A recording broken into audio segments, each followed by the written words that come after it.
Bonjour à tous, je suis très heureuse de vous retrouver pour ce premier numéro de l'année 2016 de Kiosque, votre magazine culturel sur Saint-Quentin-en-Yvelines et ses environs. J'en profite pour vous souhaiter une très bonne année 2016. Tout de suite, le programme de ce mercredi 6 janvier. Initialement attachée de presse, Lisa Chevalier devient comédienne il y a 2 ans. Elle joue actuellement à la Comédie des Trois Bornes de Paris et sera le 23 janvier à Saint-Rémy-les-Chevreuses, rencontre avec cette jeune artiste de 28 ans. Le théâtre de Saint-Quentin-en-Yvelines ouvre ses portes au dernier spectacle de création de Véronique Samac, Le Voyage de Cornelius, jusqu'au 9 janvier 2016. Une adaptation théâtrale du conte initiatique Le Secret d'Orbaï de François Place. Nous recevrons en plateau dans quelques instants le chœur polyphonique de Rambouillet, l'occasion de découvrir un répertoire mêlant chant sacré et mélodie profane du baroque à l'époque moderne. Tout de suite, place à notre première invitée. Lisa Chevalier, vous avez 28 ans. Alors, vous étiez partie pour embrasser une carrière d'attachée de presse. Puis, vous avez décidé, il y a à peu près 2 ans, de vous reconvertir en comédienne. Expliquez-nous. Eh bien, oui, j'étais attachée de presse, j'ai eu beaucoup de plaisir à faire ce métier. Et puis, effectivement, au bout de 3 ans, j'avais le sentiment de passer à côté de quelque chose qui pourrait totalement m'épanouir. Voilà, donc alors, j'étais déjà une grande friande des one-man shows, des spectacles comiques. Et puis, je me suis lancée, quoi. Alors, justement, les premières impressions. Alors déjà, on va revenir sur votre spectacle. Est-ce qu'on peut dire que ce spectacle que vous avez appelé Trocon, non Oui. pas Trop bonne, Trocon, mais Non. Trocon, est directement inspiré du spectacle d'Anne-Sophie Girard qui a sorti le fameux livre qu'on connaît tous, La femme est une parfaite connasse. Eh bien, oui, enfin, c'est pas une inspiration directe, mais en fait, c'est vrai que j'ai vu son spectacle, Anne-Sophie Girard fait sa crâneuse, c'était en 2013, et quand je l'ai vue, voilà, elle a achevé de me convaincre que j'avais envie de faire ce métier. Je l'ai vue sur scène, j'avais envie d'être comme elle, de faire comme elle. Donc, je l'ai contactée, elle m'a très gentiment répondu. Donc, voilà, on a échangé quelques messages. Elle vous a même conseillé de faire une école de one-man Voilà, show. elle m'a conseillé de faire l'école du one-man show que j'ai fait donc pendant 2 ans, pendant lesquels j'ai écrit mon spectacle, mis en scène. Alors, avant d'en dire plus, je propose tout de suite qu'on vous découvre en images. Donc, vous imaginez si nos ancêtres avaient eu comme nous accès aux nouvelles technologies? Oh, une missive! Fichtre alors le statut de Godefroy. La gueuse Jeanne d'Arc a encore entendu des voix. Oyez, non mais oyez quoi. C'est un poke de Dagobert. C'est vrai qu'on avait passé une soirée charmante à la taverne des Visigoths. Il me propose de modifier ma situation amoureuse. De passer de esclave 2 à en partenariat féodal. Oh chouette! Un mérovingien a répondu à mon annonce sur le valeureux troc. Le bon coin. Alors, on lui disait, ce one-man show vous a pris 2 ans d'écriture, il y a à peu près une dizaine de sketchs, et le fil conducteur, c'est la notion de conne, c'est ça? Oui, bah en fait, j'ai un peu fait le bilan de ma vie, voilà, bon, enfin, j'ai 28 ans, et voilà, c'est ce qui en ressort, alors bon, avec beaucoup d'autodérision, bien évidemment, heureusement, Oui.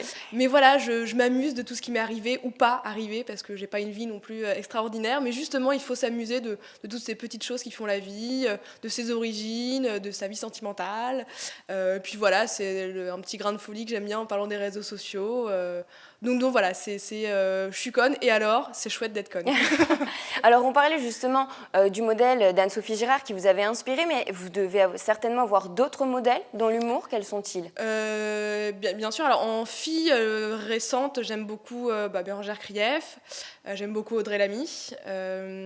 Vous les aimez particulièrement pour quelles raisons? Vous vous retrouvez en elles, Ouais. leur façon de tenir J'aime leur bien one-man show? leur façon d'être sur scène. Elles ont une énergie dingue, elles ont des thèmes un peu similaires aux miens. Voilà, c'est des jeunes filles dans leur temps, donc j'espère que je représente bien aussi mon temps. Et puis, alors, comme j'ai été attachée de presse, je ne peux pas dire que le sketch de Delikaku, l'attachée de presse, ne m'a pas inspirée, parce que oui, ça m'a beaucoup inspirée. Enfin, c'est un sketch modèle pour tous les attachés de presse, j'ai envie de dire. Donc voilà, c'est un peu plus ancien, mais c'est quelqu'un qui a beaucoup inspiré et que j'aime beaucoup. Alors Ilikaku, c'est un petit peu différente, mais c'est vrai que sinon on a tendance un peu en ce moment à faire une autobiographie de son one-man show. C'est votre cas? C'est une tendance générale? Disons qu'on parle bien de ce qu'on connaît. Donc fatalement, les thèmes dont on peut parler, c'est les thèmes, voilà, c'est un peu notre vie. Alors oui, je pars de ma vie, mais je la détruis je la détruis parce que c'est pas effectivement la vie, nos vies sont pas forcément très intéressantes. Donc moi, je les tire au maximum à 100, à 1000% pour en tirer quelque chose de comique. Et voilà, et moi aussi me marrer de ce que pourrait être cette vie, voilà. Donc, vous tournez depuis juillet dernier à la Comédie des Trois Bornes à Paris. Vous y serez également jusqu'à début avril. On peut donc vous retrouver pour ce one-man show Trocon. Et vous serez également à Saint-Rémy-les-Chevreuses le 29 janvier prochain. 23. 23 janvier prochain à 21h. Oui. Donc, vous allez présenter ce one-man show. Voilà, le même spectacle que je joue à Paris. Il y aura des petites modifications. Et voilà, ça va être ma première date de tournée. Voilà, donc ça me fait vraiment plaisir, voilà, de sortir de Paris, d'aller, voilà, à la rencontre d'un autre public. Une tournée que vous allez prolonger sur 2016 ? Ouais, j'ai d'autres dates un petit peu sur le premier... Partout en France ou surtout en région parisienne ? Non, partout, effectivement en France. Je vais aller alors dans ma Normandie natale. Je vais aller à Toulouse, à la montagne aussi dans les Alpes. Donc voilà, je suis très contente, c'est chouette. Lisa Chevalier, qu'est-ce qu'on peut vous souhaiter pour cette nouvelle année 2016 ? Que ça continue, beaucoup de public dans les salles, voilà, beaucoup de rire, de l'inspiration, parce qu'il faut toujours continuer à écrire, voilà, à s'inspirer et pour continuer à être dans notre temps. Écoutez, c'est tout ce qu'on vous souhaite. Merci beaucoup. Lisa Chevalier, merci d'avoir été en plateau avec nous. Et donc, je rappelle que l'on pourra vous retrouver à Saint-Rémy-les-Chevreuses le 23 janvier à 21h. Sans transition, je vous emmène tout de suite au théâtre de Saint-Quentin en Yvelines qui ouvre ses portes au dernier spectacle de création de Véronique Samac, Le voyage de Cornelius, jusqu'au 9 janvier 2016. Une adaptation théâtrale du conte initiatique de François Place du secret d'Orbaï, image de Patrick-Jacques de Dixmude. Cornelius, marchand de draps, a une quête. Retrouver la toile à nuages fabriquée à Orbaï sur les îles Indigo. Le voyage de Cornelius, un récit initiatique de François Place, célèbre auteur et illustrateur jeunesse, adapté au théâtre d'après son roman Le secret d'Orbaï, actuellement représenté au théâtre de Saint-Quentin en Yvelines. Ce qui est particulier quand on travaille sur du théâtre, mais qui a été quand même écrit même par son auteur à partir d'un roman, on a quand même des parties qui sont racontées. Le personnage peut tout à fait s'adresser au public par moment et lui parler directement et être conteur de sa propre histoire. Un spectacle onirique, rythmé par des ambiances qui naviguent entre univers marin et merveilleux. À chaque tableau, son personnage, comme Ziara, capitaine de vaisseau, qui épouse la quête de Cornelius par amour. Il y a des moments où on va avoir l'impression, si vous voulez, que le personnage rentre dans le tableau et sort du tableau et ensuite se met en place. On passe d'un tableau à l'autre, comme si c'était des souvenirs. Et donc, ça s'enchaîne. Voilà. Donc, il y a un personnage qui disparaît, un autre qui réapparaît. Donc, il y a quelque chose aussi d'assez onirique. Tous les tableaux mis en scène sont inspirés des illustrations de François Place, à l'image du palais des cosmographes ou des différentes cartes géographiques. Ces illustrations sont à découvrir au théâtre de Saint-Quentin en Yvelines, tout comme le spectacle représenté jusqu'au 9 janvier. En plateau viennent de nous rejoindre Laurence Guillot, responsable du chœur polyphonique de Saint-Léger. Bonsoir. Bruno Resteghini, chef du chœur de Rambouillet. Bonsoir. Bonsoir. Et Daniel Lepêtre, vous êtes membre du bureau du chœur polyphonique de Rambouillet. Bonsoir. Bonsoir. Alors vous avez décidé de reprendre en 2011 le flambeau d'une chorale laïque à Rambouillet, mêlant justement chant sacré et mélodie profane. Daniel, pourquoi ce choix ? À l'origine, c'était une chorale paroissiale. Et l'idée, c'était de donc reprendre du chant sacré. Du chant sacré. On continue à faire du chant sacré, mais maintenant sous une forme plutôt laïque, quoi. On n'est plus attaché à la paroisse de Saint-Lubin. Vous vouliez ouvrir le répertoire en fait à des mélodies plus profanes. Voilà, c'est ça. Il y avait une raison spécifique ? Non, pas spécialement, non. C'était une volonté de voilà. D'accord. Je propose tout de suite qu'on vous découvre en images.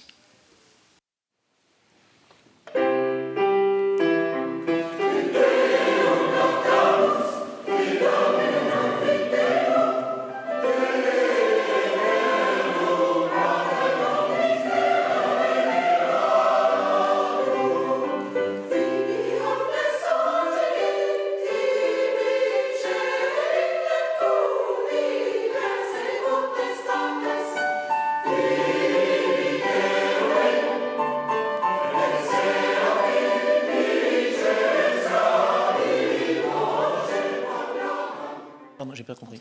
Alors, Bruno Resteghini, expliquez-nous, quelle est la différence entre une chorale et un chœur polyphonique? Oh, il n'y a pas de différence, c'est juste l'appellation. C'est-à-dire que chorale, ça englobe un certain nombre de groupes vocaux, allant des petits groupes au grand chœur. Et voilà. Enfin, nous, surtout, on l'appelait chœur polyphonique parce qu'à l'origine, c'était donc, comme l'a dit Daniel, une chorale paroissiale et qui s'appelait chorale Saint-Lubin, puisqu'elle était attachée à la paroisse de Saint-Lubin. Mais depuis longtemps déjà, elle n'était plus chorale paroissiale, elle avait gardé malgré tout ce nom, ce qui fait qu'on avait un peu de mal à recruter les gens qui ne voulaient pas appartenir à une chorale paroissiale. Qui préfèrent un répertoire plutôt laïque, d'accord. D'où Voilà. le nom chœur polyphonique. Voilà, donc on a changé de nom, on a trouvé que chœur polyphonique, ça sonnait bien. Alors, sous votre direction, Bruno Resteghini, une cinquantaine de membres dans le chœur polyphonique de Rambouillet. Donc, votre registre est très large, ça va du baroque à l'époque contemporaine. Oui, disons toute la musique classique en général, puisque chaque année, évidemment, on prépare un programme nouveau, et ça peut être, oui, dans le répertoire baroque, comme cette année, nous faisons la messe de minuit de Marc-Antoine Charpentier, on est en pleine période baroque, mais ça peut aussi aller de la musique Renaissance à la musique romantique, et même au chœur d'opéra, que nous avons fait une année, chœur d'opéra, opérette, opéra. Donc c'est le choix en fait, de votre répertoire se fait thématiquement par année. Par année, oui. Et c'est vous qui choisissez? Oui, avec les membres du bureau. Disons que moi je fais des propositions et puis on voit un petit peu en fonction de... aussi parce qu'il y a un gros problème en chorale aussi, c'est l'accompagnement musical. Parce que l'idéal, évidemment, c'est de faire avec orchestre, mais ça coûte très cher. Donc souvent, on est obligé d'accompagner avec un piano. Et à ce moment-là, ça limite un petit peu le répertoire. On ne peut pas forcément tout faire avec un accompagnement de piano. Ou alors aussi l'orgue, là, évidemment. Ça nous oblige à faire des concerts dans les églises, ce qui n'est pas désagréable, bien entendu. Alors, vous ambitionnez de développer la culture musicale en mettant en place des concerts de qualité avec une seule chorale, voire plusieurs chorales. C'est un vrai choix, Laurence, de mêler comme ça plusieurs chorales, parce que je disais, vous étiez la responsable du chœur de Saint-Léger. Voilà. Disons que ce n'est pas un vrai choix, on ne l'a pas décidé par avance. Mais étant donné que Bruno Resteghini est notre chef de chœur à Saint-Léger également, et que nous sommes juste un ensemble vocal de 12 personnes, et qu'il est difficile de faire des concerts lorsqu'on est si peu nombreux, on s'est associé au chœur polyphonique de Rambouillet, essentiellement pour faire les concerts, ce qui nous permet de faire un échange, un partage, de faire les répétitions en commun et surtout de nous, petites chorales, d'avoir accès à des concerts de plus grande envergure grâce au chœur polyphonique de Rambouillet qui, comme vous l'avez dit, a 50 choristes. Donc du coup, vous faites vraiment, donc vous répétez 2 heures chaque jeudi soir, et à chaque fois vous mêlez les deux chorales aussi. Non, bien. alors ça se passe pas tout à fait de cette façon.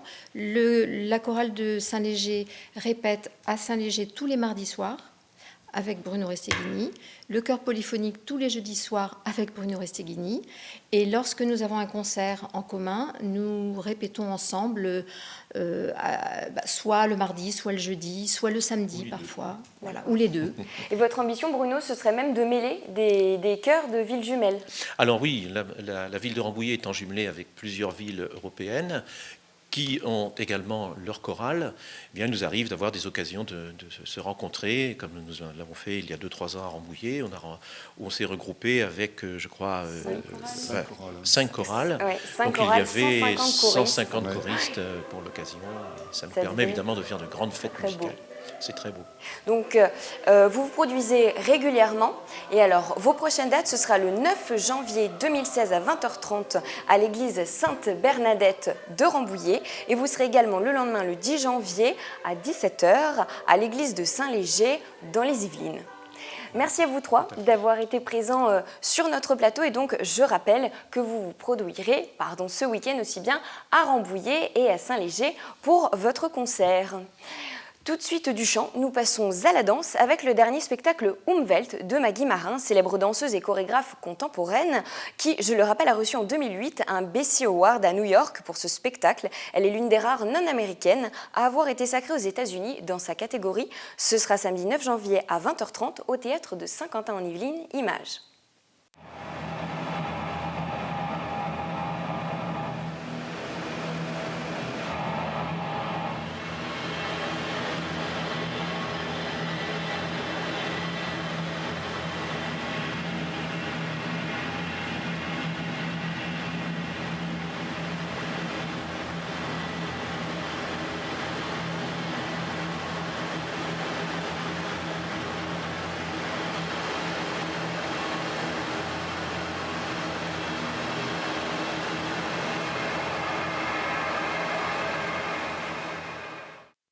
Et maintenant, direction l'espace Yves Montand du Centre social du Pont du Rotoir de Guyancourt qui propose une exposition sur Aimé Césaire jusqu'au 16 janvier. Une exposition pour découvrir la vie et l'œuvre de l'une des voix essentielles de la poésie du XXe siècle, Aimé Césaire, poète, homme politique et humaniste qui a considérablement modifié le rapport à l'autre, un symbole très fort pour Jamel Breja, responsable du centre social du Pont du Rotoir de Guyancourt.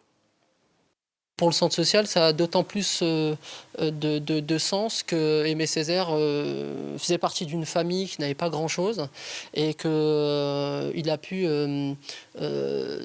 développer et créer pas mal de productions littéraires par rapport à son parcours lié à l'instruction.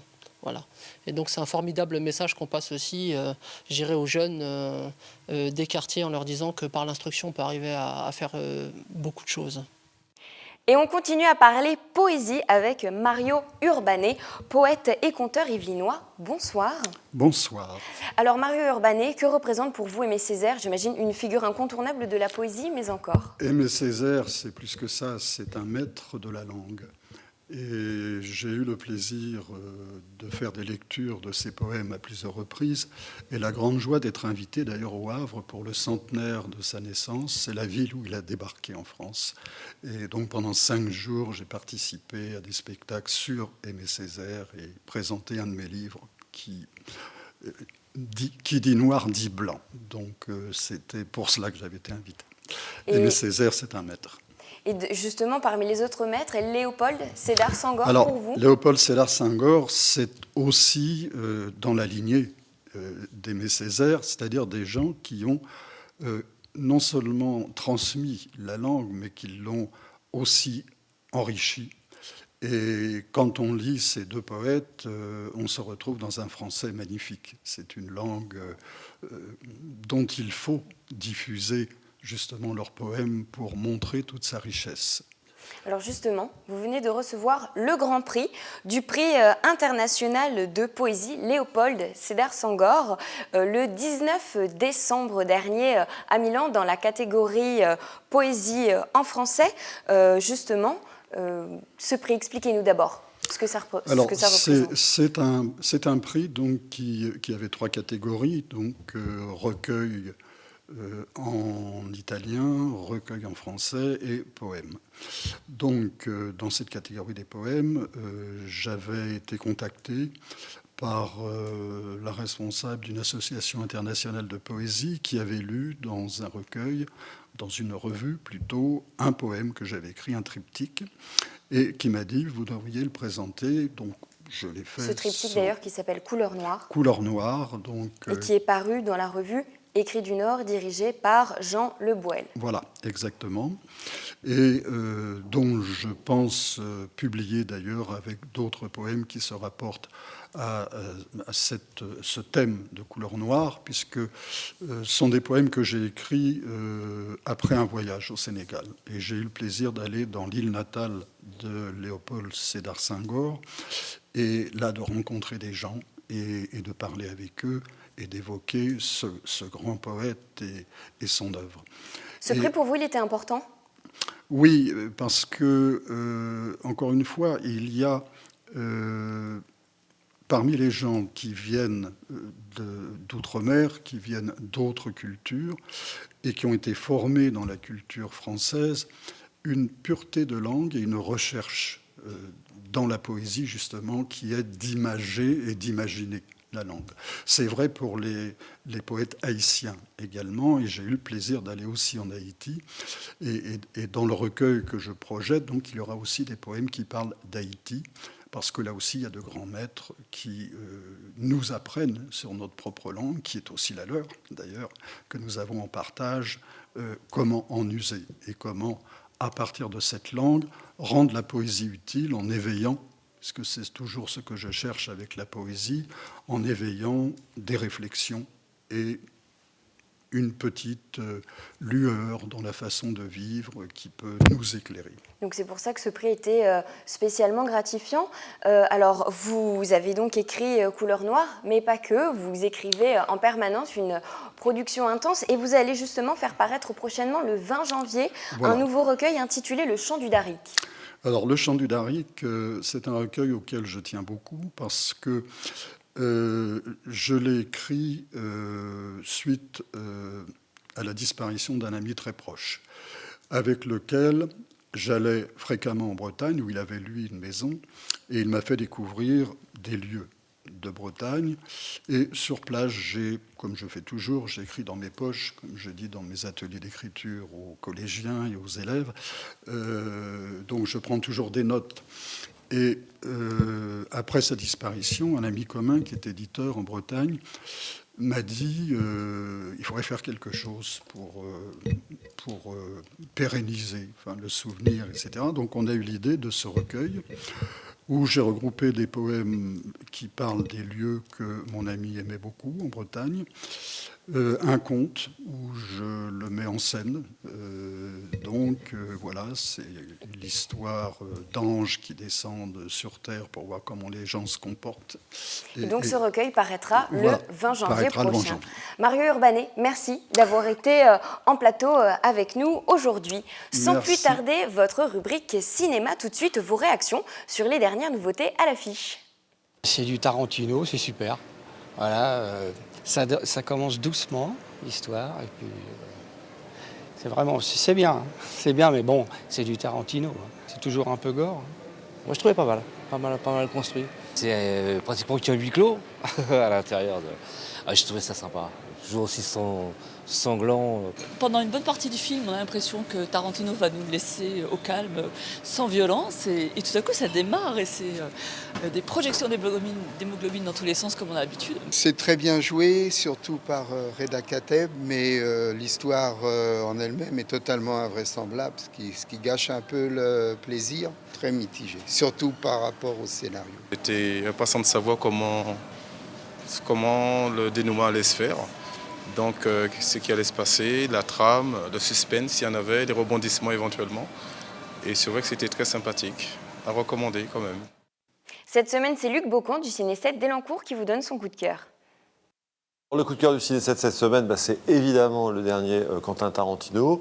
On est des grands fans, il n'y a pas que nous, je crois qu'on est un certain nombre de milliers de personnes sur la planète. Donc 8e film, très attendu de Tarantino, 3 ans après son premier western Django Unchained, qui avait été un gros succès.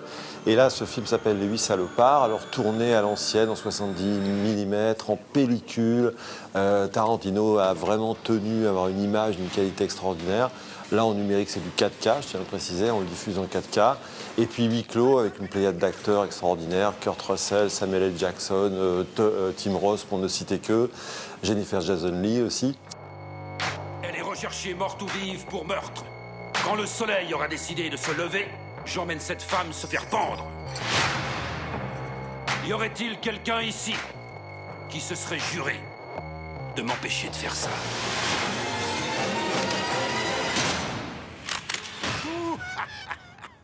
Sanglant, 2h43 quand même, donc il faut s'accrocher.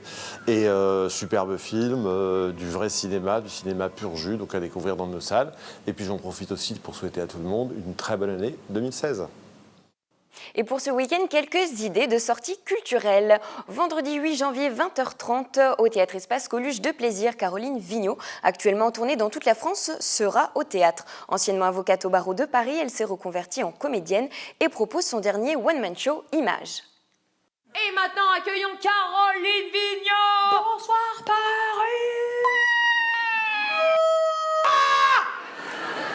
J'ai décidé de quitter la robe pour devenir a comedian, an actress, what we call in France un intermittent du spectacle.